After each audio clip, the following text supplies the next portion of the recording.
A los participantes está con nosotros la maestra Amanda Georgina González de la Iniciativa Ciudadana Región Puebla, el doctor José Luis Sánchez Gavi aquí está, de la UAP, de la propia UAP, el padre Gustavo Rodríguez Zárate de Dimensión Pastoral de Movilidad en Puebla, el licenciado Jacobo Pérez Nolasco, visitador adjunto de la Comisión de Derechos Humanos en Puebla, vamos a brincar, al licenciado Ricardo Herrera Serra, yo lo pronuncio bien, ¿sí? Director del Instituto Poblano de Asistencia al Migrante, y su servidor, el doctor Edmundo Mes Rodríguez. El tema o el concepto principal de esta mesa es Ciudad Santuario.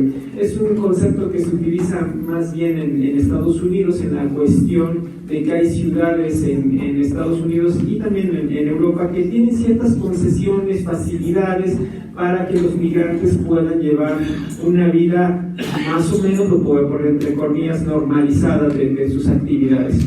Aquí en Puebla me gustaría iniciar el debate, iniciar las presentaciones. ¿Qué tanto se le puede considerar a Puebla como ciudad santuario?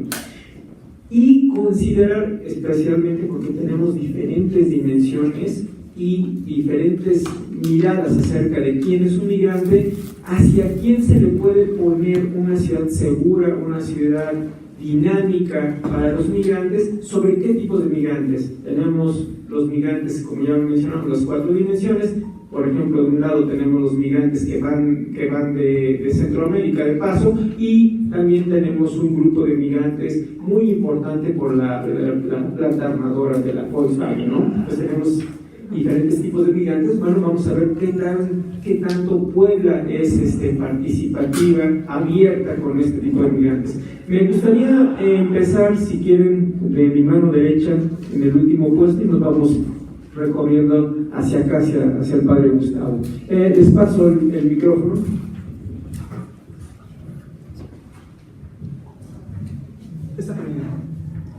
Gracias.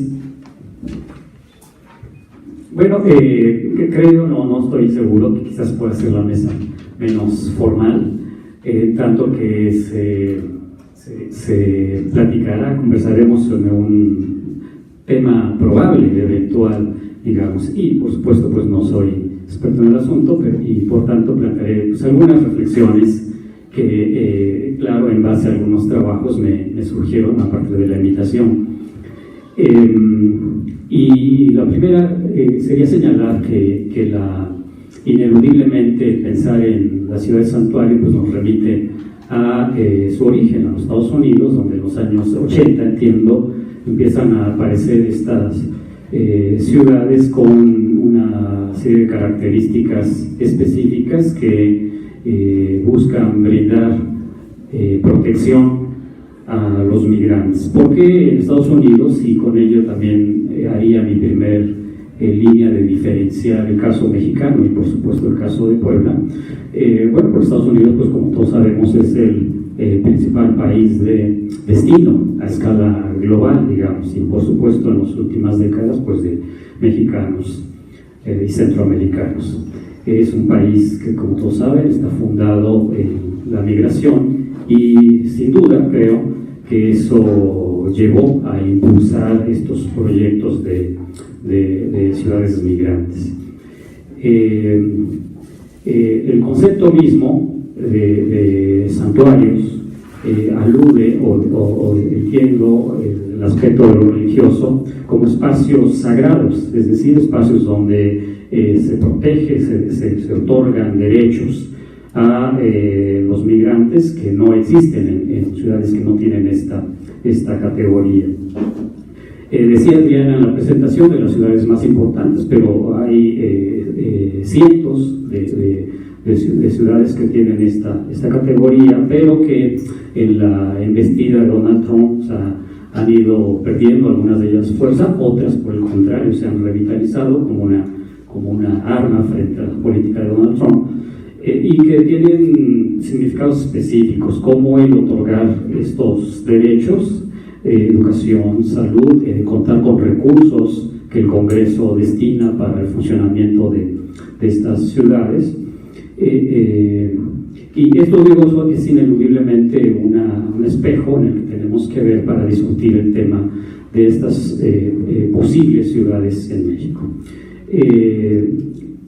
Arranco diciendo que desde luego esto sería plausible, sin embargo habría que ver una serie de aristas que el tema conlleva. La primera es, México no es aún un país de destino, sino todavía lo es de tránsito. Añado a eso que países de destino, Estados Unidos desde luego, en el caso de Europa, son países que van a brindar o brindan oportunidades nuevas a los migrantes que no tienen en sus países de origen. Hoy incluimos no solo el tema económico, sino la violencia como un motivo de expulsión fundamental. El caso de México, desafortunadamente, pues no aparece en el escenario como un país de destino, en tanto que nuestros problemas económicos nos agobian, y me parece que las gráficas que se presentaban por la doctora Merchan al principio, para el caso de Puebla, son ilustrativas. Tenemos una problemática social grave. Lo que habría que apuntar para esta discusión de si Puebla puede ser un santuario, una ciudad santuario. Y otro tema pues, es la violencia, que también tristemente agobia a la sociedad mexicana, y estas dos líneas, la línea económica de falta de oportunidades y la de la violencia, bueno, pues me harían pensar la dificultad de pensar en ciudad santuario en esta imagen de los Estados Unidos, desde luego. Un elemento más ya para bajar al estado de Puebla es que mi preocupación dentro de las modalidades migratorias se centra en los migrantes en tránsito, por supuesto, migrantes centroamericanos fundamentalmente. Según las estimaciones del año 2007, 5-7 y las de 2014, generales, desde luego, el debate de los datos está siempre presente, pero estimaban que había alrededor de 400,000 migrantes centroamericanos transitando por suelo mexicano. Son los topes, ¿no? Los picos. Incluso parece que para el año 2017 se redujo ese pico. De ese monto general, por el estado de Puebla, en estas estadísticas que están a debate, desde luego, se ha pensado que pueden transitar alrededor de 40,000 migrantes, es decir, un 4%. Esto significa que el tránsito migratorio en Puebla no tiene el impacto, por supuesto, que tienen otras entidades, fundamentalmente las fronterizas, comenzando por Chiapas. Esto ya nos lleva abona un argumento más a esta posibilidad de ciudad santuario. Es decir, los márgenes, los montos no son tan impactantes respecto del escenario nacional. Son elementos que creo que habrá que considerar, por supuesto. Y otra parte, que es lo que se ha venido comentando en las dos mesas que precedieron, es la parte jurídica, que desde ese sentido, pues bueno, el federalismo, la pugna federalismo-centralismo, sigue estando presente, y desde luego en materia migratoria las disposiciones federales tienen un peso decisivo. El debate es hasta dónde las legislaciones locales, la autonomía en este escenario federal pueda tomar espacios, ganar espacios para ir definiendo políticas en temas migratorios más relevantes. Y en ese sentido, pensar en que Puebla u otras ciudades del país, particularmente me llama la atención el caso de Tijuana, de Monterrey, de Chiapas, por supuesto, sean entidades que verdaderamente necesitan tener esta categoría por el flujo que en ellas se observa y por la problemática que evidentemente conlleva, fundamentalmente violación de derechos humanos. Son elementos que creo que habrá que poner en la mesa de la discusión, e incluso apuntaba la visitadora, la licenciada Liliana, ya no está con nosotros, incluso un caso contradictorio, que si por un lado las disposiciones federales son las que privan en materia de derechos, en materia migratoria, hay bandos municipales, es decir, nos bajamos a la escala más baja, que incluso están legislando en esa materia y policías municipales están deteniendo a los migrantes, violando evidentemente la ley. Pero aquí hay hasta una contradicción, una paradoja, son leyes federales y sin embargo hay municipios que actúan sin conocer estas disposiciones de carácter federal. Me parece que son elementos que habrá que considerar, y pensaría como una primera reflexión para concluir esta intervención que quizás sería más recomendable o plausible pensar que el país se convirtiera en un país santuario, y esto significaría simplemente que la ley se respetara, que se abonara, como se ha dicho en las mesas, para que la sociedad civil sea la protagonista e impulse los cambios jurídicos, desde luego que implicarán en términos generales, bueno, en primer lugar, el proceso de detención, que ya en sí mismo constituye para los migrantes en tránsito una violación a sus derechos, porque significa ser detenidos y estar en una condición de cárcel. La forma, el proceso en que son detenidos, si hay hasta policías municipales que los detienen, enseguida pues ya de las violaciones más lacerantes a sus derechos, la violencia que se ejerce tanto del crimen organizado como de autoridades, y lo ideal, por supuesto, y que está reconocido en la ley, pues es que se les brinde la atención básica, suficiente a la salud, a la educación, y se ha también manejado, bueno, la posibilidad de tener un empleo.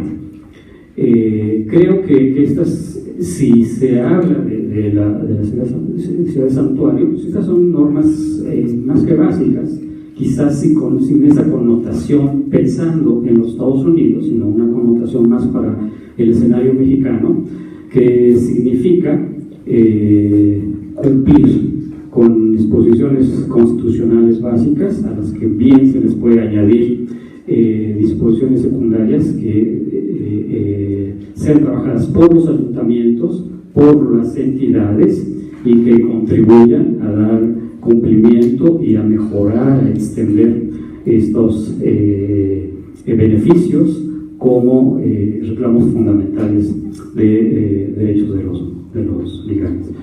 Solo un dato más, la estadística, en los años 2007 se llegó a detener, según los datos de la Unidad de Política Migratoria, alrededor de 2.500 migrantes en Puebla. Fue también el pico. Esta cifra se repitió, según esa fuente, en el año 2014, justo el año en que entró en vigor el Plan Integral Frontera Sur. Han sido los picos, según esa información.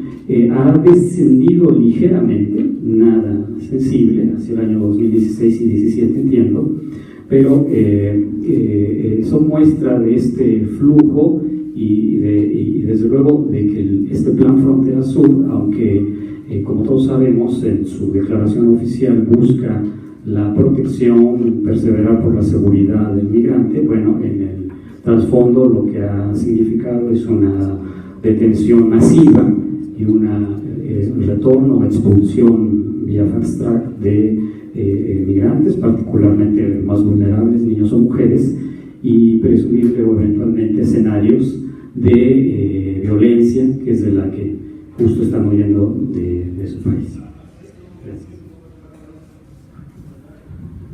Muchas gracias por la invitación, tanto a los colegas de LOTLAB como a los colegas de la UAP. Como organización civil, hace un año, el 20 de abril exactamente, iniciamos una serie de coloquios sobre la propuesta para conocer más sobre lo que son las ciudades santuario. Empezamos con la ciudad de Chicago, continuamos con la ciudad de Los Ángeles y culminamos con la propuesta entre Puebla y Nueva York. En este contexto, nosotros nos encontrábamos hace un año con estas tres propuestas que realizaba Trump. Una que es sobre la seguridad fronteriza, que obviamente incluía toda la ampliación del muro fronterizo y también de los espacios de detención para inmigrantes indocumentados. La segunda fue buscar que se cumplieran las leyes migratorias en Estados Unidos, así como despojar de fondos federales a estas ciudades santuarios. Y la tercera, que intentó sin éxito, afortunadamente, suspender la entrada de refugiados e inmigrantes provenientes de 7 países con mayoría de población musulmana. Eso era nuestro contexto en el que nosotros nos encontrábamos.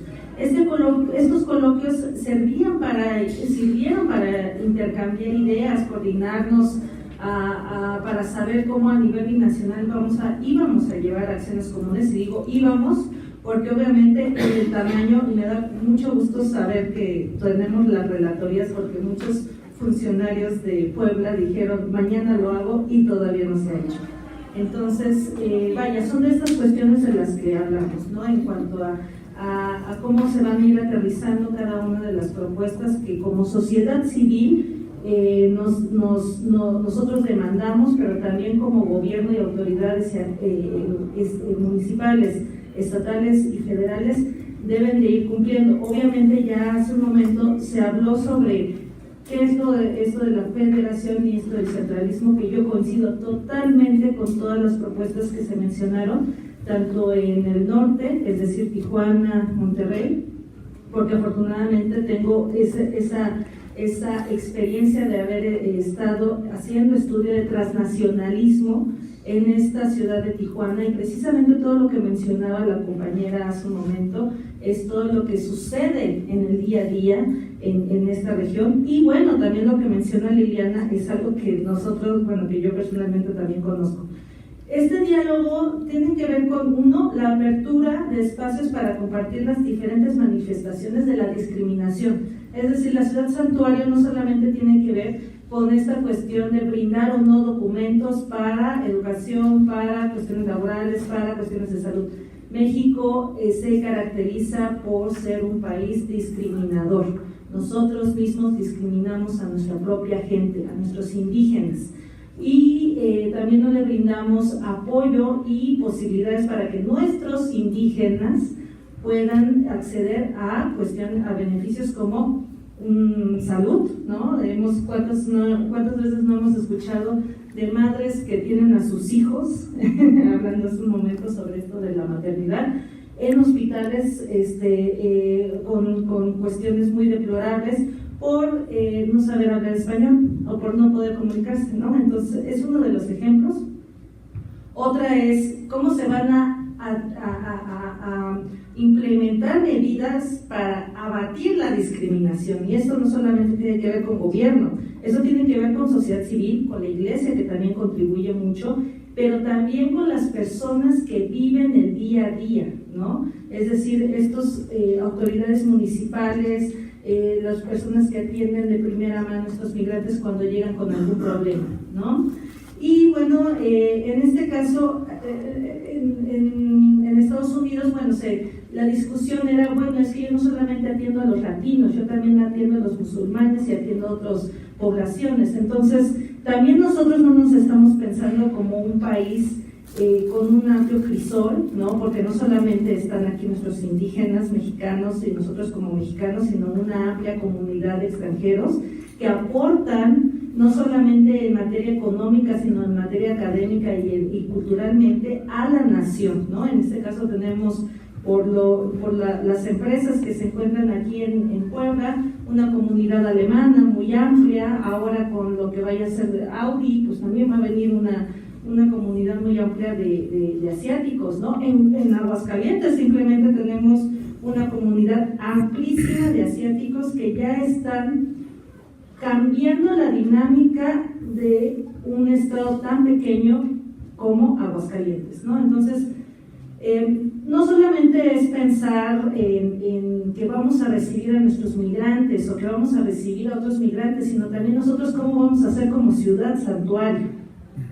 Esto tiene que ver también no solamente con el tema de los deportados de Estados Unidos a México. Estamos pensando todo lo que acaban de decir la Comisión de Derechos Humanos y todos los compañeros que han estado anteriormente, de cómo van a ir atendiendo a estas personas, a estos deportados o a estos retornados.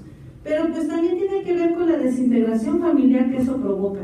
A nivel psicológico, familias enteras, hombres, mujeres, niños, adolescentes, jóvenes que quieren entrar a las universidades y que no pueden llevarlo a cabo, y que eso también mina en cuestiones educativas para que no seamos de nuevo una ciudad santuario o que estemos recibiendo o acoplando a esta nueva ciudadanía a territorios como, en este caso, Puebla. Algo que también mencionaron hace un momento es sobre estas políticas dirigidas a los transmigrantes. No solamente la Comisión de Derechos Humanos está haciendo lo propio, sino también las instituciones, ¿no? Pero todavía queda ahí un vacío, no solamente institucional, sino a nivel general. Nosotros no sabemos cómo aceptar al otro. El problema es la otredad, en términos puntuales. ¿Cómo vamos a aceptar lo que le gusta al otro? A lo mejor, en términos culturales, yo soy más afín a algunas prácticas que a lo mejor en el común, ¿no? Por la composición misma de la sociedad tradicional, puede ir rompiendo con el tejido social y comunitario. Es así que por eso colocamos en estos foros la dignidad de la población migrante, es decir, no solamente es la atención a la creciente xenofobia y a la discriminación en los países de destino, sino también nosotros cómo vamos a ir acoplándonos como ciudad santuario, en este caso Puebla, pero bueno, en la Ciudad de México también, ya lo mencionó la doctora Adriana, tiene un primer inicio que es la Ley de Interculturalidad y Movilidad Humana, que si nos vamos y nos remontamos a la historia de Puebla, en este sentido, en materia legislativa, el diputado Rafael von Rasfeld, que estuvo como presidente de la Comisión de Migración hace 2 legislaturas, entonces vayámonos a la historia, se propuso que Puebla fuera una ciudad intercultural. ¿En qué quedó esto?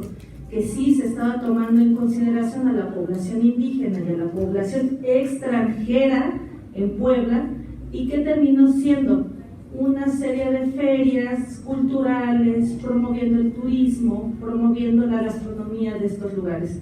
Es un inicio, pero ese no es el fin, ni era el fin último, porque el tema no es conocer la gastronomía del otro, sino aprovechar las capacidades, oportunidades y habilidades que mutuamente tenemos como ciudadanos del mundo. Suena muy utópico, pero eso no era el fin. No tenemos una ley de migración, ya lo dijeron, ¿no? Eso no excluye de que nosotros como personas que nos encontramos en la migración de los diferentes ámbitos de donde pertenezcamos, ya sea academia o ya sea en el ámbito gubernamental, pues la verdad es que se debe de avanzar más allá de esta ley, ¿no? Porque bueno, de repente también tenemos leyes que están muy bien escritas, pero pues como la Unidad de Política Migratoria con el Programa Especial de Migración, que fue una joya de la corona, y que fue una joya de la corona sin dientes. Es decir, un león sin dientes para poderlo ejecutar a nivel estatal y a nivel municipal. Entonces, no solamente es la cuestión de la ley de migración, sino cómo vamos a ir operando toda esta maquinaria de lo que significa la migración en general. Aquí he de tocar un tema muy sensible por las circunstancias de las épocas, y retomando lo que les mencionaba, que qué bueno que tenemos relatorías para darnos cuenta de cuáles son los compromisos gubernamentales, pero más allá de eso, cómo lo que se vaya diciendo en los diferentes espacios, no solamente en se van a blindar las propuestas jurídicas y políticas. Es decir, tuvimos un cambio, una mini gubernatura de 2 años, en donde hubieron cambios gubernamentales al interior de la estructura de las oficinas de atención al migrante en Puebla, y eso fue bueno por una parte, ¿no? Porque obviamente lo que estaba antes limitado, pues se quitó esa limitante, se avanzaron en muchas cosas, pero de nuevo vamos a entrar a un proceso electoral donde vamos a ver cómo se mueven las fichas, ¿no? Políticas sobre todo, y es ahí donde vamos a tener que ver todos estos proyectos o programas que ya se han logrado, cómo van a continuar, cómo se van a mantener, cómo van a mejorar, porque vamos a entrar ahora en esta nueva etapa en la que se van a sentar hasta febrero del 2019, y mientras tanto, ¿qué va a pasar? Entonces ahí tenemos un punto muy importante, sobre todo porque hay que trabajar desde ya para ver cómo esto se va a ir manteniendo, no solamente a través de lo que nosotros vayamos recuperando en nuestras relatorías, sino que en términos puntuales se aterriza en una propuesta. Y ya por último, aterrizo dos cosas que se dijo hace un momento. Esa cuestión el ejemplo que dieron de Tijuana. No solamente se trata de ser una ciudad santuario, ¿no? Sino la propuesta es que seamos una ciudad transnacional y que no solamente veamos en este caso lo político, ni solamente los documentos, porque eso es importante, pero también es fundamental aterrizarlo en el transnacionalismo cultural para podernos ir identificando como personas, para ver qué es lo que tú me aportas culturalmente, educativamente, y no solamente en términos de trámites, que eso es fundamental, pero ese es el día a día, el cotidiano. ¿Qué voy a hacer yo cuando vaya a la universidad y soy una joven indocumentada que no tengo algunos papeles, ¿no? Es decir, tenemos que irlo pensando más allá. El tema de la discriminación, creo que eso es fundamental, no solamente para México en particular, sino para el estado de Puebla. Tenemos números altísimos de violencia y de discriminación, no solamente hacia las mujeres, sino también hacia los jóvenes, hacia las personas que se encuentran en condición de calle, a las personas que no tienen la voz ni el voto para poder defender sus derechos. Otra cosa fundamental que hay que recuperar para hacer una ciudad santuario, y con eso termino, es no solamente pensar en las leyes y en las cuestiones cotidianas, sino también que se necesita tener una infraestructura amplia para poder recibir a estas personas que se encuentran, tanto mexicanos en el exterior y que vienen de retorno, como a los migrantes de tránsito. ¿Dónde los vamos a meter para vivir? ¿Dónde van a ser estas colonias donde van a vivir? ¿Qué bienestar social van a tener? ¿Cómo lo vamos a integrar a las escuelas? Si ya de por sí tenemos escuelas atiborradas y que no tienen todos los servicios que como mexicanos necesitamos que nos garanticen, ahora imagínense personas, una serie de personas con diferentes personalidades que lleguen a Puebla en este caso y que de repente digan, bueno, ¿a dónde voy a ir a estudiar si no hay escuelas? Es decir, no solamente es pensar en la migración, es pensar en todo lo que implica la migración, pero desde el enfoque del ciudadano y con un espíritu de avanzada, pero en el espíritu de gobernanza, ¿no? Donde todos estemos ahí representados, iglesia, albergues, academia, sociedad civil, pero bueno, también autoridades gubernamentales, pero que se aterricen de forma concreta. Muy buenas tardes. Antes que nada agradecerte, Gaby, por la invitación, por supuesto también agradecer a las Fábricas Puebla de tener este tipo de espacios donde podamos discutir temas migratorios. Yo daré una postura un poco del gobierno del Estado y especialmente en lo que es la pregunta de si Puebla es una ciudad santuario. Pues creo que la respuesta es o sí o no, ¿no? Yo creo que en este momento ahorita no estamos para decir que Puebla es una ciudad santuario, pero vamos por buen camino y voy a explicar por qué. Nosotros, como gobierno del Estado, tenemos primero que empezar a atender a los nuestros, ¿no? Entonces, yo voy a hablar de un esquema un poco de los migrantes que son en retorno, de estas 4 fases que habías comentado. El que sí compete al Instituto para Dependencia Gubernamental es aquellos poblanos que estaban en el extranjero y regresan, ¿no? Porque si nos vamos con la definición de ciudad santuario, donde comentamos que es hacer caso omiso, bueno, creo que tendría que dar más los académicos una definición, pero en el entendido en que es hacer caso omiso a las leyes migratorias, pues primero tenemos que tener unas leyes migratorias adecuadas, ¿no? Y las leyes migratorias en México se encuentran más enfocadas a los migrantes en tránsito, como también comentó el doctor José Luis, ¿no? Entonces, en ese sentido, es por eso que yo doy una respuesta comentando, diciendo, no por ahora, pero sí podemos encontrarnos para tener las herramientas. Ahí sí no coincido con lo que dice Amanda en un principio que comentabas, que no solamente se requiere de legislación, sino más acciones.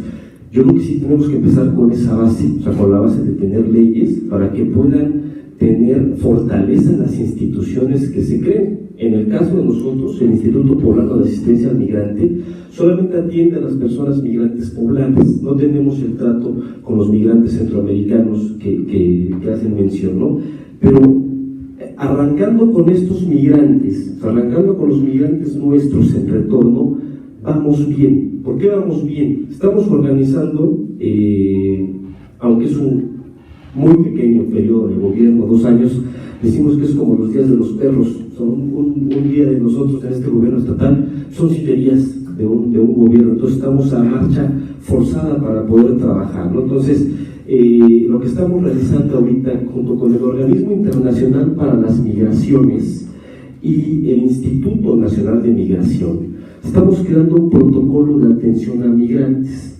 ¿En qué consiste este documento? Es un documento único a nivel estatal. No existe, de la estrategia Somos Mexicanos, que cuenta el Instituto Nacional de Migración, no existe la ejecución o algún documento que nos diga a los estados e incluso a los municipios qué tenemos que hacer con los migrantes en retorno. Y seguramente lo saben muy bien Raúl y Caro, que ya platicaron aquí con ustedes. De repente ni siquiera los encontramos.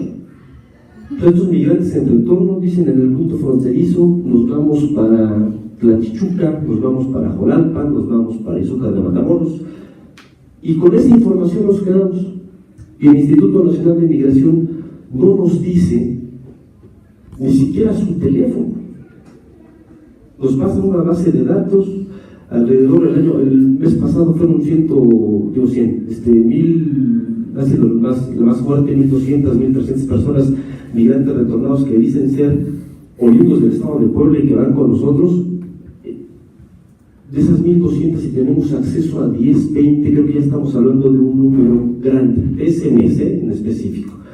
Entonces, por esa situación, estamos nosotros pensando en tener un documento, porque igual el migrante en retorno no viene al instituto con nosotros, o no va al Instituto Nacional de Migración, o no se acerca directamente al municipio, sino ya va pues, a la Secretaría de Salud, porque pues, ahí tiene la bronca, o ya va a la Secretaría de Educación Pública, porque ya tiene ahí un detalle con el tema de la escuela de sus hijos, etcétera. No digo, muchos ejemplos, ya saben que la cuestión migratoria son casos muy particulares, ¿no? Entonces, en base a ese problema que nosotros empezamos a detectar, creemos que un instrumento jurídico, una guía, un pequeño manual que lo puedan tener tanto las dependencias estatales como las dependencias municipales e incluso hasta las juntas auxiliares, porque hay que entender también cómo está organizado el Estado de Puebla, serviría, ¿no?, un poquito para dar estas herramientas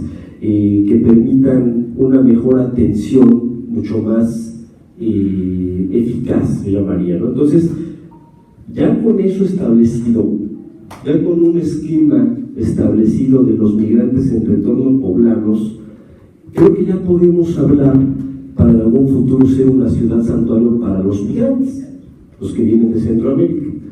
¿Por qué? Porque ya tenemos las herramientas adecuadas, primero pues, para atender a los nuestros, a nuestra gente que regresó, que se fue por 1000 teorías que podamos tener, y ya a partir de eso creo que ya podemos empezar a generar estrategias adecuadas y mecanismos que nos permitan ser pues, una ciudad santuario, ¿no? Sí les quería comentar un poquito la respuesta del no, después por qué creo que sí podemos ir para allá, pero no creo que sea ahorita un tema a corto plazo, ¿no? Yo creo que es algo más a mediano, porque tanto el fenómeno migratorio de México ya se tiene que ver como somos un país de destino que hasta ahorita tampoco creo que seamos, ¿no? Entonces, en base a esa definición, pues creo que sería mi postura, ¿no?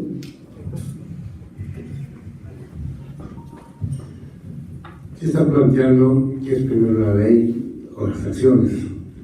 La ley para fortalecer las acciones posibles o las acciones para presionar a que se declaren las leyes, ¿no? Desde la perspectiva de los albergues, tanto frontera sur y todos los estados hasta la frontera norte, sí vemos desde las experiencias las posibilidades de la ciudad de santuarios.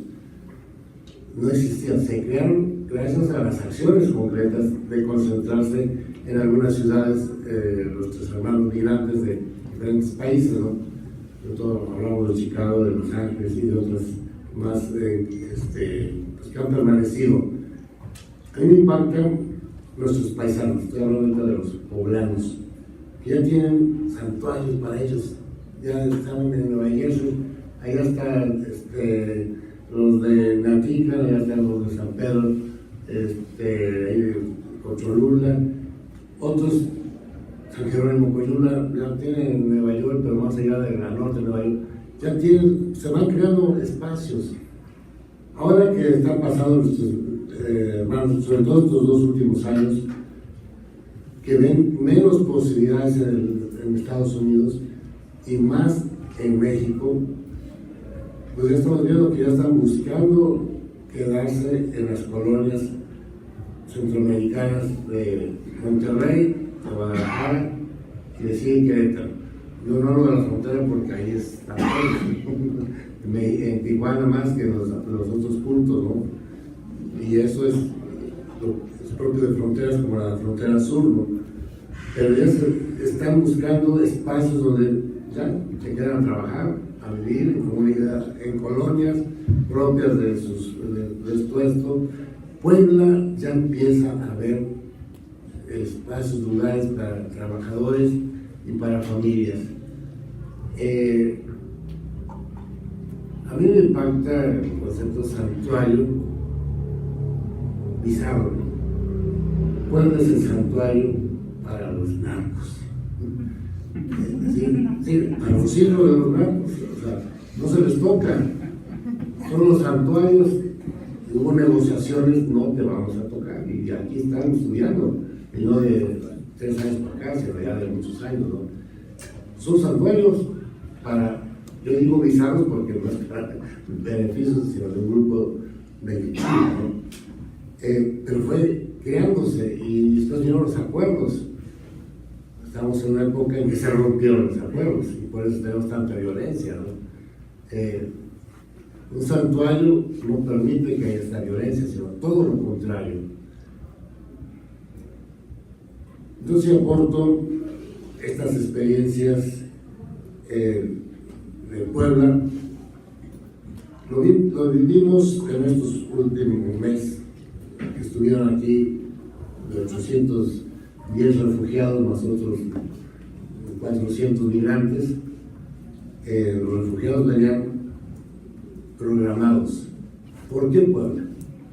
¿Por qué fijaron los refugiados y los abogados Puebla para hacer los 4 días de talleres? O sea, esa es una pregunta a la que sí voy a responder porque me tocó prepararlo, ¿no? Ellos veían que Puebla tiene las condiciones no reglamentadas, pero sí hay lo escrito, de que era un momento especial de apoyo a migrantes, a los migrantes. Y a mí me admiró que nos sumamos por primera vez, gobierno federal, gobierno estatal, gobierno municipal, universidades, colonias, grupos religiosos, católicos, evangélicos, Luz del Mundo, jóvenes, niños, familias voluntarias, nos sumamos a una cosa que ya es sensible en Puebla, el atender migrantes de paso. Fue algo que a mí me impactó. En lo que estamos percibiendo, ya se están aumentando los albergues para transmigrantes en Puebla. Y tengo reunión el próximo jueves 17, ya se apuntó Cholula, que va a abrir su albergue de migrantes de los franciscanos, ya se apuntó la parroquia de Nuestra Señora de San Juan de los Lagos. Con la experiencia de estos días, dicen, podemos y vamos a abrir ya este albergue. Amusó ya está abierto con los padres guanerianos, no con la parroquia de centro, pero sí de la vía para allá, y ya está abierto y atiende migrantes. 2 parroquias donde está el Triángulo Rojo por necesidad están abriendo las casas de la misericordia, son Tepeaca y Tecamachalco, porque ahí es donde están llegando ya los migrantes de paso, es donde más por las situaciones sabemos de tráfico de la droga, tráfico de personas, el tráfico de los huachicol, ya hay necesidad de atenderlos. Entonces están abriendo estos lugares, además de los 2 espacios de San José Guerrero, una mujer voluntaria, y ha aportado mucho, y años ya lleva en la lucha de San José Guerrero, el grupito de Jesús Nazareno, que también llegan muchos migrantes, que pertenece a Ciudad Cerdán. El otro intentó fue la de Rajales, un intento de como ciudadanía, como después de que fue una casa de seguridad aprovechada por policías para estafar migrantes, vino una respuesta del municipio de vamos a entrar a atender. Son experiencias que se van dando en el estado, sobre todo en este corredor. Yo veo que el migrante de paso busca lugares de refugio porque estamos ante la violencia cada vez más alta en el estado de Puebla. Yo percibo, en casi todos los municipios, o tengo percibido, el control del crimen organizado en todos los municipios. O sea, estamos hablando de 217 municipios, aproximadamente 160 ya los tienen crimen organizado. Tienes que pagar presidente municipal, tienes que pagar médico, tienes que pagar tiendita, tu derecho de piso. Y nos llevamos tranquilas, pero ya tienen control de todo. La ciudad de Puebla la dispensa, pero es la más controlada. Los puntos de todas las colonias es donde está más controlado el crimen organizado. No solo a los grandes niveles de los cárteles, sino al menudeo ¿Y por qué se da eso? Pues porque hay un tráfico de influencias de los gobiernos. Los gobiernos están apoyando y siguen apoyando a los grandes cárteles. Entonces, puede ser posible un santuario ante las violencias que estamos viviendo en Puebla, y por el otro lado, ante la buena voluntad de sociedad civil y de personajes del gobierno de los 3 niveles y de universidades. Yo creo que hay un equilibrio entre la bondad de mucha gente y la maldad de otros que se aprovechan de esta situación, y sí se está avanzando a la urgente, a la necesidad urgente de legislar. Ahorita seguiremos en este estatus de limbo de la ley. Nosotros, pues sí, tenemos ya la venia de la Constitución de atender humanitariamente a los migrantes, pero no está reglamentado en ningún estado, no está reglamentado esta ayuda humanitaria. Y yo tengo la visión de que los albergues no solo trabajamos para ayuda humanitaria, trabajamos para el acompañamiento de toma de conciencia e información de los migrantes que asuman todo su aprendizaje en esta experiencia de salir de sus pueblos ante tanta violencia de sus países y empezar, no el sueño americano, el infierno mexicano, ¿no? El infierno mexicano desde la frontera hasta la otra frontera, ¿no? ¿Qué motivó a estos 820 refugiados? Que sí es posible.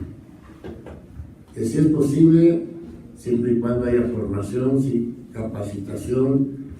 Yo creo que fue todo un aprendizaje de ellos desde organizarse, 300 mujeres, 50 niños y 350 organizarse a hacer posible y ya estar entrando en Estados Unidos. Ayer veía las imágenes, a mí me tocó apoyar un matrimonio salvadoreño aquí en Asunción. Padre, queremos casarnos. A ver, ¿quieres el papel de matrimonio o quieres casarte? Las dos cosas. Llevo 14 años, pero quiero la bendición porque es una lucha diaria y es riesgos pero si llevamos la bendición de Dios como familia no nos van a desintegrar. Y segundo, nos dijeron los abogados que el papel de la boda, y así sirve, aquí no, la boda religiosa, porque sabemos que una boda en la Iglesia Católica en Estados Unidos inmediatamente se reporta a la corte y ya civil, reconocido civil, ¿no? Aquí no, estamos desde cuales separadas las dos instituciones. Y si les funciona los días, pasando ya la frontera, niños de esa familia, claro, los separan, los grandes se van para allá y los niños se quedan a la deriva, ¿no? Los que entran a la cárcel casi un mes o 2 meses mientras está el trámite de reconocer el refugiado, pues los niños se quedan a la deriva, tienen que ser avalados por el Estado norteamericano o por las asociaciones civiles, ¿no? Yo creo que sí estamos en esta mezcla de lodo, de agua limpia y de sucia, y que se da en Puebla, de cosas valiosísimas. Yo encuentro personajes, o no personas de los 3 niveles de gobierno positivas, de apostaron a apoyar a los migrantes en esta ocasión, ¿no? Universidades y organizaciones civiles y familia. Sí, pero si no, yo comparto exactamente. Los 4 días tuvimos a los Zetas ahí. Fuerte. Nos dimos cuenta de que empezaron a llegar las camionetas buenísimas de Tamaulipas, Michoacán y Durango, a ofrecerle a los que estaban ahí mochilas de primera, chamarras de primera. Y, claro, nosotros teníamos el control de todo donativo para concentrarlo y no se pelearan y no se agarraran a guamazos ahí enfrente cuando llegaban las camionetas con los donativos, ¿no? Pero ellos buscaron atrásito más allá hasta que nos dimos cuenta y dijimos, estos ya ubicados, sí, eran de los Zetas, y llegaron otros más. Claro, estaba el Estado protegido, ¿no? Había dispositivo del gobierno federal, estatal y municipal para cubrir que no hubiera lesiones a los migrantes de paso, a esos 820 refugiados, y sí los ponió el Estado, sí protegió el Estado. O sea, son hechos y yo avalo, ¿no? Sí sumaron, y fue el Estado el que protegió y tuvo que correrlos y hacer a su lado a que se retiraran, ¿no? Había el primer día un asalto enfrente de la Albergue, enfrente del templo, un asalto. Era delincuencia común. Teníamos miedo que fuera provocación para decir aquí los centroamericanos son los bandidos y asaltantes. Pero había una seguridad de ellos mismos, luego rodearon al asaltante y retírate, ustedes nos meten problemas a nosotros. Lárguense, pero en eso entró ya el Estado, de la municipal, y los hizo un lado, ¿no?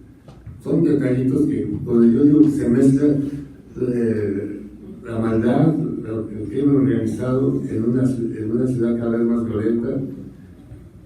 Yo creo que está la violencia muy fuerte en todo el estado, no solo en el corredor de Pemex, ¿no? Desde San Martín, Careca, hasta Río Frío y sobre todo el triángulo de este lado, ¿no? No, está toda la Sierra Norte también. Están mezcladas esas luchas, ¿no? Todo el tráfico de sur a norte, pues hay organizaciones, no puedo decir el nombre porque ahora ya me madrea la organización que tiene todo este control del tráfico de droga de Guerrero hacia Veracruz, protegido por el gobierno y protegido por estas organizaciones en las comunidades indígenas de la sierra, ¿no? Y el sur también, ya se me van a salir los nombres, en las mixtecas, ¿no? Pero eso es real. Entonces mi propuesta es que sí es posible, pero estamos donde hay posibilidades, hay bondades, pero también hay malicia. Y ahí uno tiene que irse corrigiendo. Esa es mi experiencia desde el compartir a diario, ahorita me lo voy a hacer porque tuve que arreglar un asunto que llegaron unas embarazadas y que alguien se las llevó. ¿Qué pasó ahí? Son centroamericanas, no sé por qué llevártelas así, sin avisar. Nunca supimos hacia dónde se las llevaron, a las dos embarazadas, ¿no? Nosotros dijimos, ya no caminen porque hay que apoyarte, tanto migración apoya y apoya la municipalidad y el gobierno del estado con atender a una migrante embarazada, pero llega alguien que no supimos ni a qué hora se las llevaron a las dos embarazadas. Esos son los riesgos, ¿no? Es un santuario posible, sí, pero también es un núcleo de violencia del Estado de Puebla. Esa es mi participación. Muchas gracias por la invitación.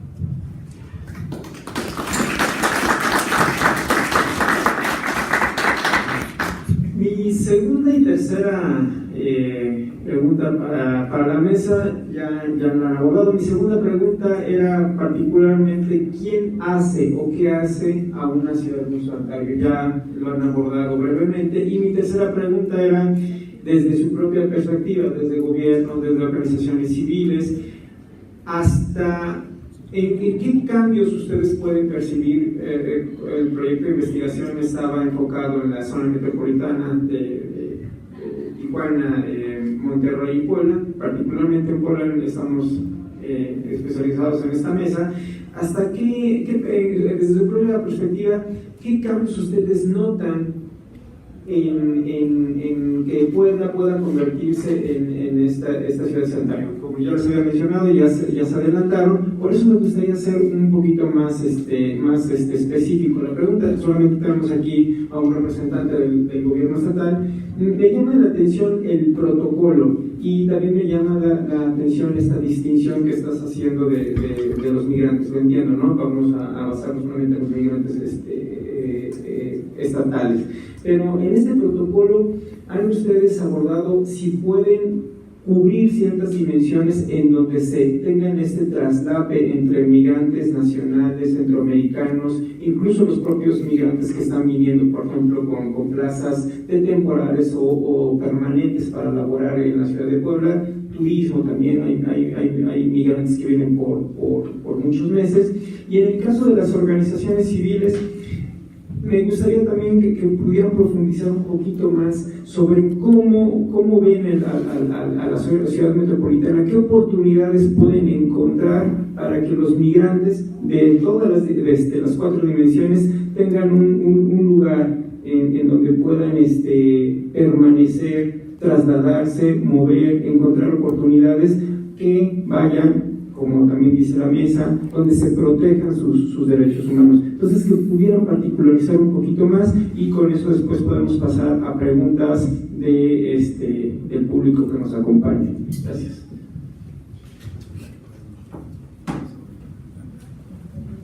Bueno, pues es muy complejo, verdaderamente, abordar las cuatro modalidades, y aquí se refiere más al tránsito. Y yo lo que quisiera apuntar antes, quizás de intentar responder, es quizás tener cuidado con la figura jurídica, con el instrumento jurídico, porque también de buenas a primeras se puede convertir en parte de la agenda política. Y entonces, como Gina ya nos comentaba en otro proyecto, terminó en otra cosa, es decir, su significado, la sustancia es verdaderamente lo importante. Creo, ya regresando un poco a la pregunta y coincidiendo con lo que ya se ha dicho, que son justo las organizaciones de la sociedad civil, Gina lo apunta muy bien, la academia, la iglesia, quienes deben ser los promotores, los impulsores de este proceso, independientemente del nombre que tenga. Y que se haga copartícipe, desde luego, la autoridad, los congresos, los gobernantes en general, de este empoderamiento de la sociedad civil, que impulse estas iniciativas, estas reformas, y que puedan tener, como Gina lo menciona, una capacidad más integral, no solo abarcar una modalidad migratoria, sino todas, incluyendo la migración interna. Me parece muy pertinente incorporar este elemento. Pero este escenario creo que es no de corto, sino de mediano o de largo plazo, porque pasa por toda esta problemática que ya se está señalando y que en principio debería atacarse, abatirse, para que entonces las propuestas de ley tengan una base sólida, una base concreta para su implementación, para su aplicación, y que tengan resultados eficaces. Así que yo creo que este es el proceso, que desde la organización civil, que eventos como este justamente sean quienes pongan primero en la mesa de la discusión, en la reflexión, la problemática, que se generalice, que se comparta, y eso me parece excelente con las autoridades encargadas al respecto, para que en procesos de largo aliento puedan ir aterrizando en este sentido más integral, y que finalmente pues redundaría, por supuesto, en dar cumplimiento a los derechos fundamentales, y que puedan profundizarse hacia asociación o hacia escalas nuevas. La verdad me parece muy interesante cómo vemos como organización civil a la ciudad misma de Puebla. Particularmente yo soy de la Ciudad de México, y al llegar a Puebla no me implicó personalmente, ¿no? Dejar el tema de la ciudad, ¿no? ¿Qué implica la ciudad? Que tiene servicios, ¿no? Tienes agua, tienes luz, tienes drenaje, tienes infraestructura gubernamental para hacer todos tus trámites, ¿no? Desde pagar tu agua, ¿no? Hasta cuestiones como tener una línea telefónica, ¿no? Eso ya está garantizado per se, ¿no? El transporte público, aunque deficiente, hay, ¿no? Las vialidades, aunque deficientes, hay, ¿no? Pero, ¿qué pasa cuando esta metrópoli se va haciendo más grande y más grande y más grande? Y yo he escuchado obviamente a los colegas que obviamente son originarios de aquí, que dicen: es que el tráfico ya no se soporta, es que ya no cabemos, y una serie de vicisitudes que van pasando a lo largo de los años, ¿no? Y que no solamente tienen que ver con el gobierno, o sea, tienen que ver con la misma población que llega. No solamente es una ciudad que es rica en recursos naturales, ¿no? Sierra Norte es una belleza, ¿no? En ese sentido. La Mixteca poblana, aunque una parte es muy árida, da verdaderos muestras de que se puede lograr, o que se tienen una amplia, ¿cómo decirlo?, infraestructura empresarial. Ahí tenemos todo lo que está la maquinaria en Tehuacán, ¿no? Es decir, regionalmente el estado de Puebla es muy rico, y eso es una mina de oro, no solamente para nosotros los que venimos de fuera, ¿no? Tenemos aquí a oaxaqueños, todo el éxodo de las personas que desgraciadamente han sido violentadas desde el crimen organizado en Chilpancingo. Aquí tenemos hordas de jóvenes que están estudiando y que vienen originariamente de Chilpancingo. Entonces es una ciudad que los cobija en ese sentido, ¿no? La otra cuestión no solamente son en términos educativos, ¿no? Sino también en una vida cultural que es amplia, que no solamente, por ejemplo, las muestras internacionales de cine. Puede ser algo muy banal, pero eso también determina qué tanto está abierto las metrópolis para atender a su gran crisol de población. Entonces, por ejemplo, cuestiones como estas, donde vengan muestras internacionales, donde vengan festivales, donde no solamente nos quedemos en lo corto de lo que es nuestra cultura, sino ampliarlo más, es lo que veo como oportunidad no solamente de la metrópolis, sino del estado de Puebla. Sin embargo, de nuevo, conforme va creciendo el número de población, nos vamos a encontrar con colonias que se van a ir asentando en lugares irregulares, con rutas de transporte público que a veces van a ser más deficientes porque tienen que llegar a esos lugares que se encuentran no planeados, ¿no? De hecho, recordemos que a raíz de lo del temblor, pues nos dimos cuenta que mucha de la infraestructura está dañada, ¿no? Pero porque es vieja, ¿no? Porque no se le ha metido verdaderos recursos a tener una infraestructura segura, ¿no? De entrada no tenemos aquí la alarma sísmica, ¿no? O sea, son cuestiones que como metrópoli deberíamos de tener garantizado per se y que todavía sigue siendo un reto. Si a eso le sumamos de nuevo a todas las personas que vienen de Centroamérica y todas las personas que vienen de Estados Unidos como retornados, creo que todavía es un reto muchísimo más grande. Por último, y concluyo con eso, las oportunidades laborales y académicas que las personas han encontrado y que hemos encontrado aquí, porque estudié aquí mi maestría y también trabajo aquí, eso es no solamente es una muestra de que todavía se le apuesta a la juventud, y creo que ahí es una ventana de oportunidad, no solamente para las universidades, también para las autoridades, porque en gran medida la mayoría de los alumnos que estudian para la doctora Marchano, para la doctora Adriana, de repente terminan la carrera de Relaciones Internacionales y ¿a dónde se insertan? Al mercado laboral del gobierno estatal. O sea, es un continuo vaivén y es un verdadero eco que veo que se va aterrizando en una metrópoli como Puebla. Respondiendo al tema del protocolo, ¿no? Que creo que es la parte que a mí me compete, y date ya algunos datos. Nosotros convocamos, esto lo arrancamos hace ya un mes, fue nuestra primera reunión el 16 de marzo, discúlpame, ya llevamos un poquito más, con la finalidad de tener el documento dentro de 7 meses, ¿no? Esa es la principal intención. Convocamos a 33 dependencias, tanto dependencias estatales como federales. De las federales fueron 9 y 24 estatales, respondiendo si este instrumento pudiera servir para los migrantes destino o para las 4 vertientes que tenemos dentro de la migración. Yo considero que sí, porque las necesidades son las mismas. Las necesidades tanto del migrante centroamericano como del migrante de retorno pueden identificarse en temas de educación, el acceso a sus niños para la escuela, en temas de salud, si tienen algún problema médico, y por supuesto la vinculación laboral, ¿no? Entonces, a nosotros generar un documento que nos explique paso a paso cómo podemos atenderlos y tener toda la vinculación y este networking necesario para poder dar una atención adecuada, por supuesto que va a servir para los migrantes porque es la misma necesidad. Yo creo que Puebla tiene una riqueza intercultural desde que nació.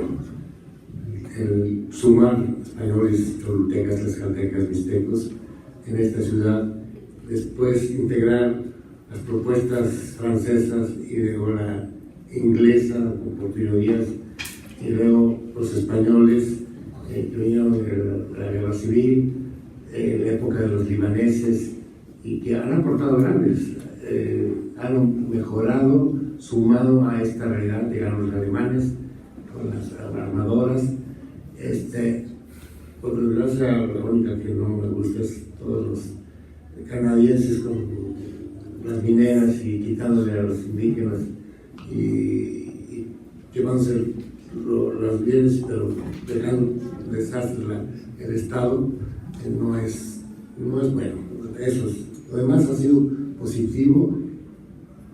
Puebla es el que manda a todo el sur del sureste productos,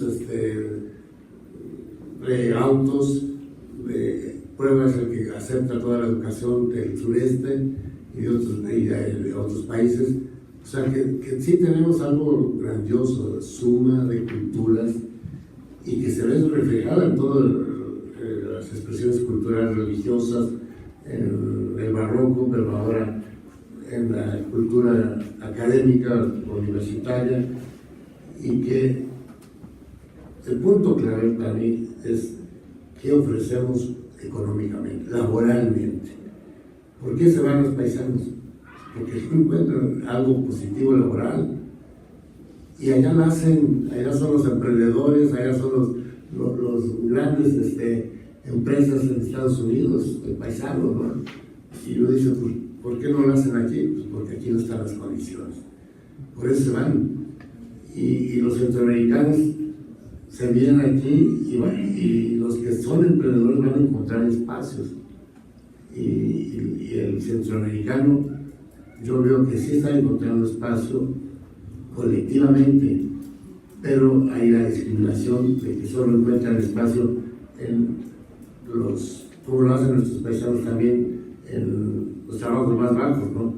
Que no quieren hacer los norteamericanos. Aquí se han encontrado espacios que no quieren hacer los mexicanos, pero yo creo que la clave está en dar oportunidades al campo, dar oportunidades al artesano, dar oportunidades al trabajador.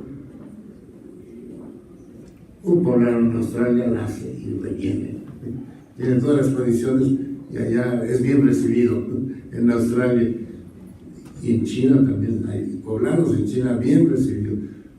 Eso para mí es la clave de que las ofertas que demos como sociedad civil, como gobierno, como academia, como decían, sí, termino mi carrera, pero no hay chamba. Sí, no hay chamba bien pagada. Chamba sí, un médico se puede ir en cualquier lado y hay enfermos, pero no redituable, ¿no?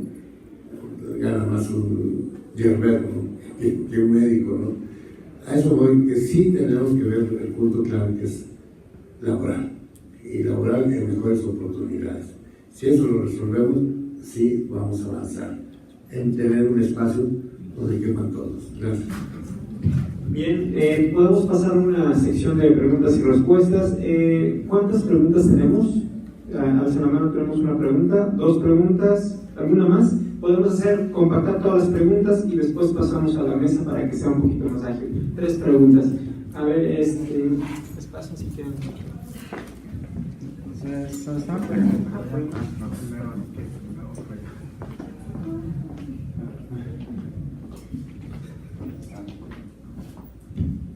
Pues muchas gracias por la mesa. Me gustó mucho la forma que José Luis empezó a abordar el tema de santuario. Creo que en realidad hay una cosa que no estoy completamente en la misma línea, porque creo que la ciudad santuaria es más dirigida a la cuestión de seguridad, es tener seguridad para las personas que residen. No es tanto la parte si hay oportunidades de trabajo, etc. Creo que eso viene más tarde, ¿no? Y entonces vinculando eso con lo que dijo el padre Gustavo, el tema de seguridad es muy fuerte, y entonces, como para no tomar demasiado tiempo, ¿cuál sería la posibilidad si efectivamente queremos generar una ciudad santuario aquí en Puebla? ¿Cuál sería la posibilidad de ofrecer santuario, pero también de los narcos? Porque es una fuente de inseguridad muy fuerte.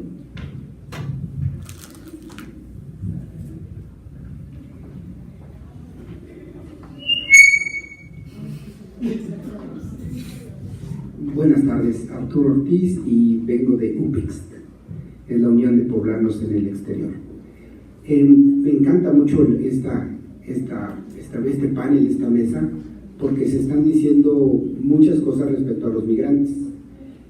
Como UPEX, para nosotros es muy importante ver a los migrantes retornados, que es la parte que que junto con UPEX en Los Ángeles principalmente, nosotros estamos empezando a atender aquí en Puebla. Para esto, bueno, pues hemos hecho algunas investigaciones, no necesariamente académicas, pero sí de entrevistas y de boca a boca con gente de las poblaciones que se dedican o que tienen pensado expulsar el mayor número de migrantes. Y efectivamente, como decía bien el padre, ¿por qué aquí va la gente? Porque tiene carencia de trabajo y allá se convierten en grandes emprendedores. Y voy a darle la razón aquí a la doctora respecto al tema de la seguridad. La seguridad no necesariamente es la seguridad personal, la seguridad del negocio, el Estado de Derecho en sí, todas las cosas que como personas debemos recibir de nuestros gobiernos.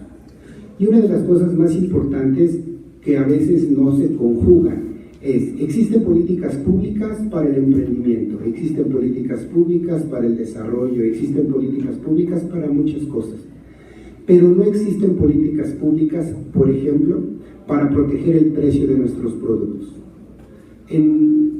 Vemos lugares donde la población tiene tierras de cultivo, y dicen, yo prefiero irme a Estados Unidos que cultivar mi tierra. Y una de las razones principales es el precio con el que ellos van a poder vender sus productos.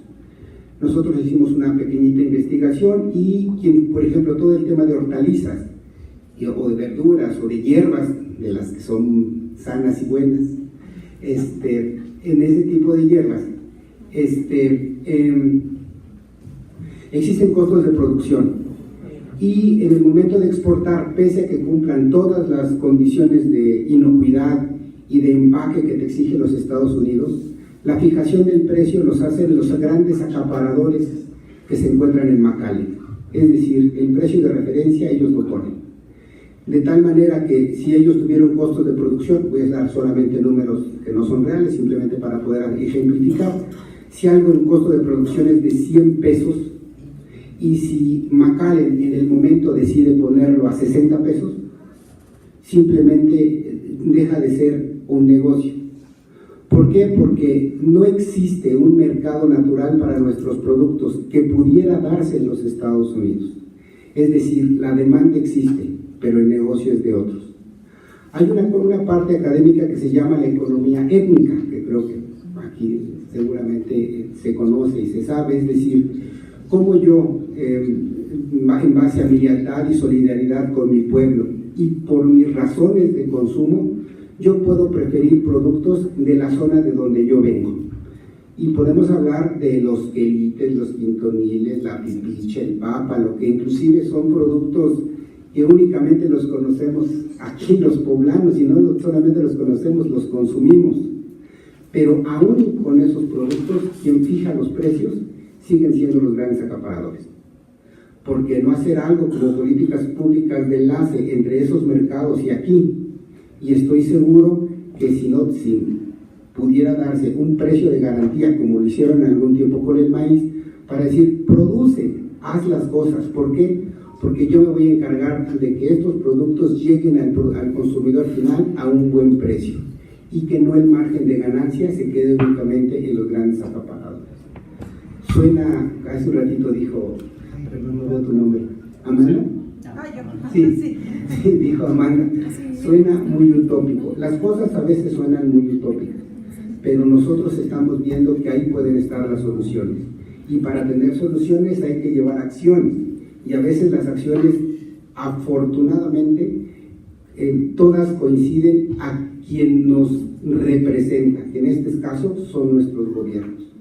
Y ya sea el aparato legislativo, con el tema de las leyes, como el ejecutivo, quien las ejecuta, y las coordinaciones que se deben de hacer como coordinaciones binacionales. Tenemos una Casa Puebla, creo que todos la conocen, Casa Puebla del Migrante en Nueva York, y hay otra en Los Ángeles. Pero a través de esas Casa Puebla, lo que necesitaríamos realmente es hacer vínculos sociales y vínculos comerciales, fundamentados precisamente en la parte de la lealtad, la solidaridad y la identidad que tenemos como, en este caso, como poblanos. Hace un ratito decían, ¿por qué empezar con un tema cultural, un tema migratorio? Porque la parte cultural te engrandece la identidad, y en el momento en que se te engrandece la identidad, tus raíces se vuelvan más fuertes, y probablemente con esa fortaleza puedas preferir productos mexicanos, productos poblanos. ¿Por qué? Porque sabes que estás beneficiando más allá.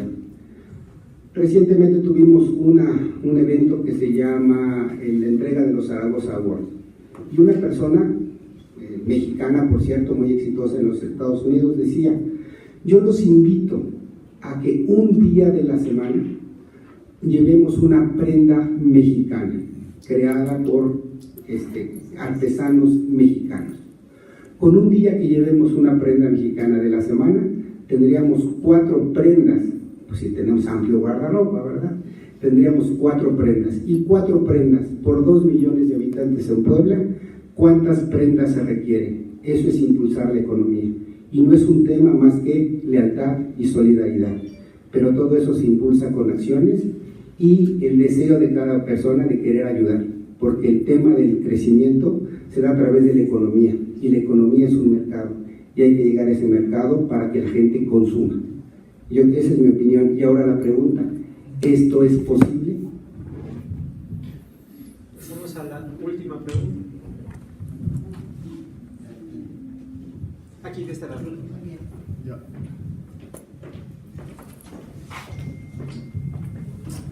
Más que pregunta, era una reflexión, porque también allá en Tijuana se ha tocado el tema de si estamos para hacer ciudad santuario.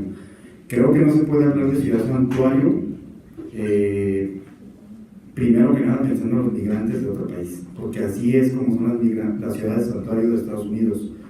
Allá no le dicen migrante a un estadounidense que regresa, cosa que aquí sí hacemos por las características de nuestro país.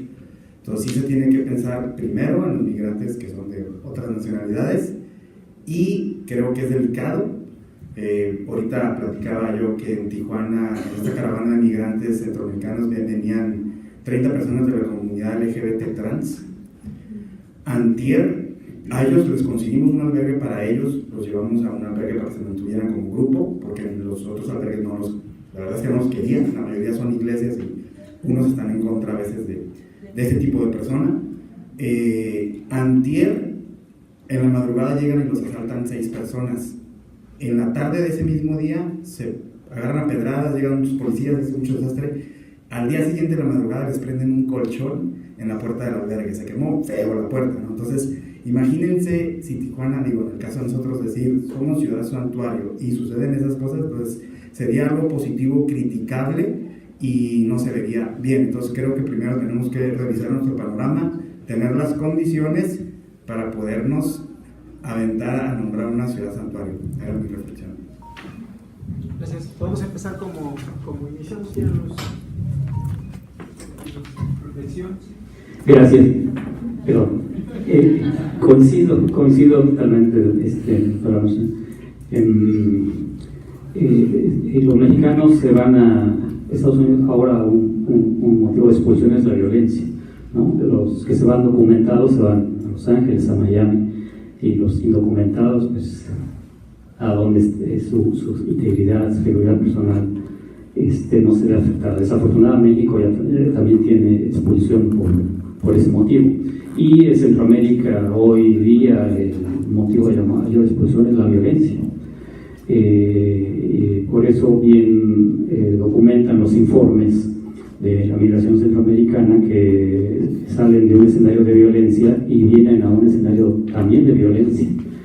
De modo que este problema contra la integridad personal evidentemente limita, acota esta posibilidad de que México o Puebla puedan en un trecho corto o mediano plazo pasar a una condición que dé o brinde esta situación de salvaguardar la integridad personal.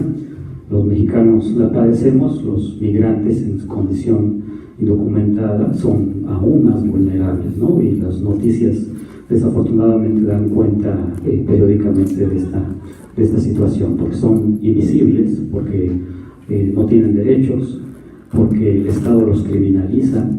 Entonces, la situación es delicada y esto acorta esta posibilidad de pensar en una ciudad santuario mientras la violencia no se reduzca sensiblemente.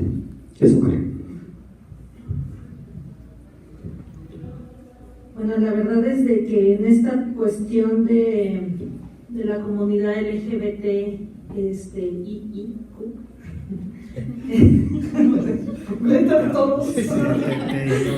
Sí, pero bueno, eso es lo que me refería sobre la otredad, precisamente porque he seguido el camino de la caravana, tanto desde el sur hasta lo que pasó en Puebla y lo que está allá en Tijuana, y la verdad ese es el verdadero punto, cómo nosotros como sociedad vamos aceptando no solamente al otro, sino al otro centroamericano que aparte tiene todas estas condiciones, que es transgénero, ¿no? Entonces, vaya, son situaciones que viven las personas en el día a día y que eso se enfrenta en lo cotidiano, ¿no? Entonces, parto de nuevo con esta reflexión de que primero también, aparte de la seguridad, porque también obviamente eso es un punto fundamental, tiene que ver con cómo vamos aceptando todas estas poblaciones que van llegando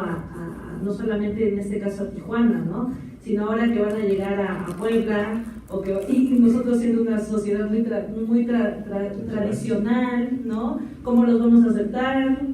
Y la verdad, aquí hemos tenido casos de odio. Ahí está Agnes, que es una mujer trans que fue asesinada brutalmente, ¿no? Entonces, vaya, o sea, no tantos feminicidios que hay de jóvenes, estudiantes, etc., ¿no? Entonces, creo que ese es un punto muy importante. Y sobre el mercado local, creo que sí hay una excelente oportunidad de cambio a través del mercado local, no solamente de comprar lo que nosotros creamos, ¿no? Sino también lo que nosotros impulsamos, ¿no? Es decir, yo por ejemplo no soy una persona que tomo Coca-Cola, ¿no?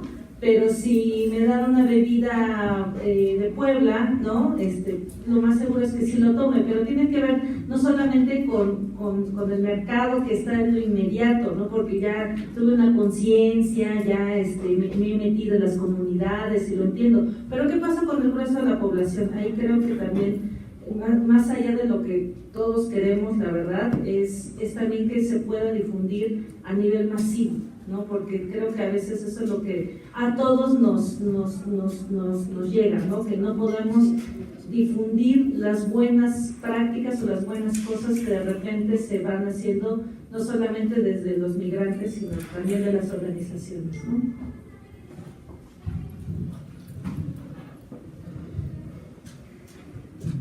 En relación a su comentario, doctora, por supuesto, usted también lo debe saber que este año, el año pasado, ha sido el año más inseguro de México, no solamente de Puebla, sino de México. Y sería bueno, Adriana, que también en algún momento, porque se habla mucho de que la ciudad de Santuario tiene que ver con temas de seguridad, entonces que se convocara la dependencia adecuada, ya sea personal de la Secretaría General de Gobierno o personal de la Secretaría de Seguridad Pública, para que pueda comentar las cifras, ¿no? Yo ahorita unas que recuerdo, porque hemos estado en reuniones de riesgos donde se comenta la problemática que se tiene, como estamos dentro de la media arriba, ¿no?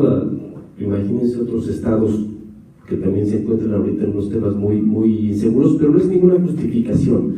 Pero sí contamos con policías federales por debajo de la media, sí contamos, perdón, no por debajo de la media, sino insuficientes. O sea, creo que tendremos que tener un sexenio más, o sea, 6 años más, y si contratamos a 2,000 policías para poder tener lo mínimo que se requiere para la atención de los ciudadanos, ¿no? Entonces, son muchos temas de seguridad. Creo que sería adecuado que también se convoque a personas que puedan dar mucho más a detalle estos temas, Pero pues como reflexión nos queda que pues, ha sido el año más inseguro, ¿no? Que sí ha sido muy problemático el tema de la seguridad pública con nosotros, pero pues como Estado creo que se está haciendo un trabajo dentro de las herramientas con las que se cuenta, pues relativamente aceptable, ¿no? Arturo, sí, me dio de la organización, bueno, de la Unión de Poblanos en el Exterior. Yo estuve un tiempo en California y tuve el gusto de conocer a Lourdes Juárez y también pues, a Pedro Ramos, ¿no? Que son gente que ha estado trabajando muy a favor de la comunidad. Solamente hacer un pequeño comentario: las oficinas se llaman Mi Casa es Puebla, no se llaman Casas Puebla porque esas son la competencia, ojo. O cuando nos quieran dar algún apoyo, no va a ser al revés, ¿no? En eso, y coincido, y lo que dijo la señora es de Puebla, ¿no? Fue una señora que habló ahí en esta premiación, estabas también, tu madre estaban, con un vestido de veras impecable, ¿no? Un vestido precioso. Adriana Pavón, gracias por el nombre, donde cualquier persona de Estados Unidos o mexicano hubiera pagado una muy buena cantidad de dinero por eso, ¿no? Pero creo que ahí no solamente es la igualdad de los precios, creo que es un poquito el tema también interno. Nosotros lo vimos con el fenómeno de Trump, ¿no? Pero imagino que también tienes que tener ahí algunas características, si hubo algún bajo declive por parte de las ventas de Ford, ¿no? O por parte de las ventas de General Motors, etcétera, etcétera. Pero creo que es algo más interno. Entonces es algo que creo que viene de la educación, ¿no? O sea, donde nosotros tenemos que aprender a consumir lo que nosotros producimos. Y lamentablemente, pues aquí hay temas académicos que saben que pues, ya ni siquiera el maíz, México, nos podemos dar abasto para una distribución y un consumo interno, ¿no? Pero independientemente de eso, creo que... Volvemos a regresar al tema del precio. Sí, o sea, sí, pero creo que también va de familia, ¿eh? O sea, el tema del precio, por supuesto que tiene que haber algunas leyes y algún tema donde tiene que existir algún tipo de apoyo. Yo creo que sí es posible, y creo que sería más posible si desde la familia empezáramos a inculcar a nuestros niños esto. Yo voy a poner un ejemplo muy claro, ¿no?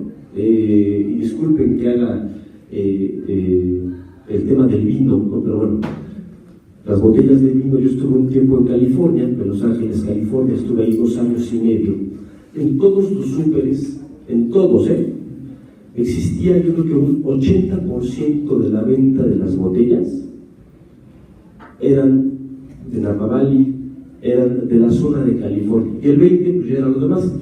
Tú ahorita si acudes a cualquier tienda donde vendan vinos para comida, ¿no? Yo creo que te encuentras al revés, te encuentras un 80% de los vinos, no, me refiero al revés, 80% vinos españoles, vinos franceses, ¿no? Como los grandes temas de vino, por supuesto, chilenos, argentinos, uruguayos, bla, bla, bla, ¿no? Y te encuentras unos 10 vinos mexicanos, la gran mayoría de Valle de Guadalupe. Entonces creo que sí hay que combinar distintos factores, Arturo. O sea, creo que sí lo que tú comentas tiene que existir una política, yo creo que sí es posible, ¿no? Esperemos que se pueda dar, pero también creo que va un poquito más también parte de nosotros, ¿no? Que podamos empezarnos a enseñar, a consumir y a usar las cosas hechas por mexicanos.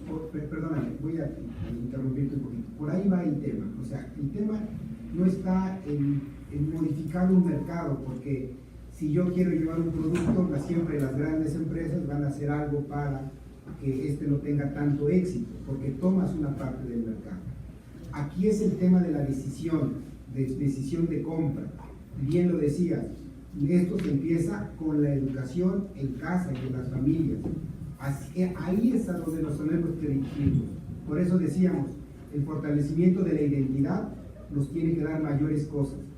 No solamente el sentirnos orgullosos de ser poblanos por toda la infraestructura, gran estado que tenemos, sino porque sabemos que si yo consumo algo de Puebla, hago crecer a mi estado desde el punto de vista económico y evito muchas de las otras cosas que se derivan por la falta de oportunidad.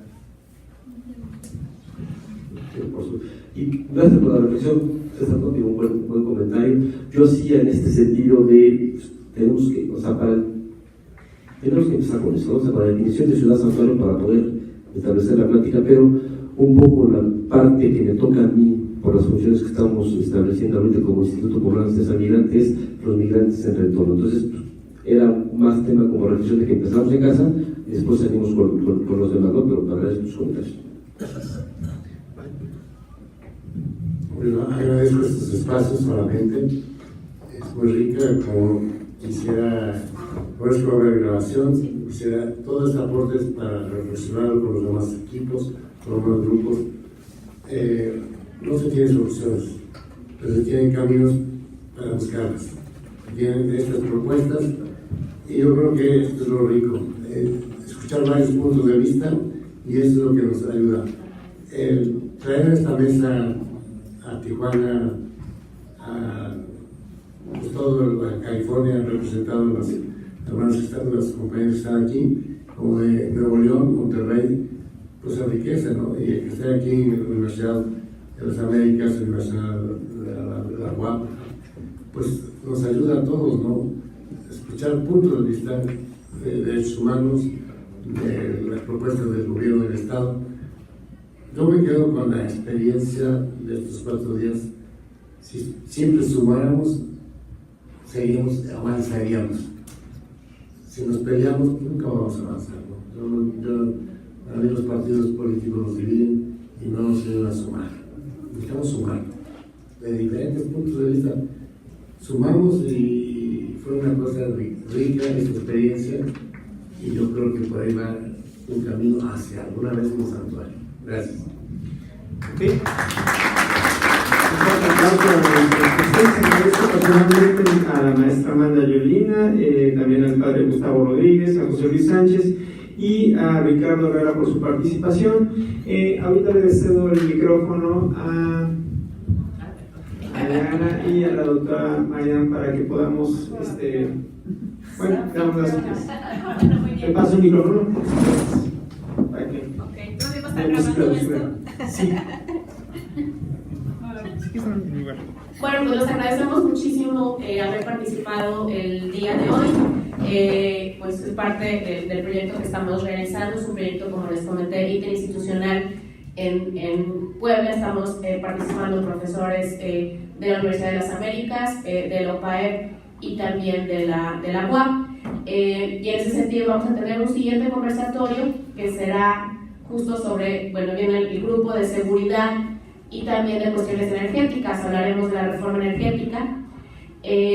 Va a ser un poco seguridad e inmigración, aunque este conversatorio no quisimos mezclar seguridad e inmigración porque se tiende a securitizar el tema migratorio, aunque desde mi punto de vista más bien tenemos que securitizarlo para la seguridad de los migrantes, ¿no? Es decir, centrarnos más en la seguridad de ellos como personas, ellos y ellas como personas. Entonces, el próximo conversatorio, todos están invitados, será el día 16 de mayo, 16 y 17 de mayo. El 16 va a ser para seguridad, el 17 para cuestiones energéticas. Empezamos también a las 9 de la mañana, va a ser como el día de hoy, solamente hasta las 2 de la tarde. Bueno, nos estamos pasando un poquito, 2:30, porque empezamos un poquito tarde. Entonces, bueno, les agradecemos muchísimo.